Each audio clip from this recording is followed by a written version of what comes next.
Tersangka kasus pembunuhan berencana Brigadir J, Ferdy Sambo menangis.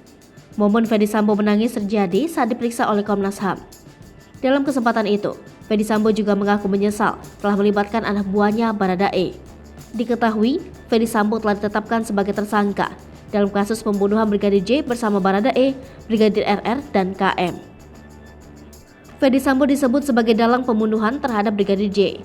Ia juga menyusun skenario adu tembak dalam kematian Brigadir J.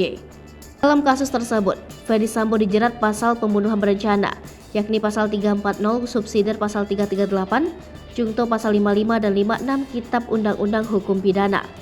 Irjen Ferdy Sambo disebut menyesal melibatkan Baradae dalam kasus pembunuhan Brigadir J. Ferdy Sambo disebut telah meminta maaf bahkan hingga menangis. Hal ini disampaikan oleh Ketua Komisi Nasional Hak Asasi Manusia Ahmad Taufan Damanik. Taufan menyebut dirinya telah bertemu dengan Ferdy Sambo dan berbicara secara mendalam. Dalam perbincangan tersebut, Taufan menyampaikan soal nasib Baradae yang kini menjadi tersangka pembunuhan. Taufan menyebut masa depan Baradae hancur setelah terlibat kasus pembunuhan yang didalangi oleh Ferdy Sambo. Padahal semestinya, Baradae menikmati masa mudanya dan meniti karirnya sebagai polisi. Ferdy Sambo pun kemudian mengakui kesalahan dan menyesali perbuatannya. Ia juga meminta maaf kepada Baradae. Taufan lalu kembali menyalahkan Sambo atas hal tersebut. Ferdy Sambo pun mengakuinya hingga menangis.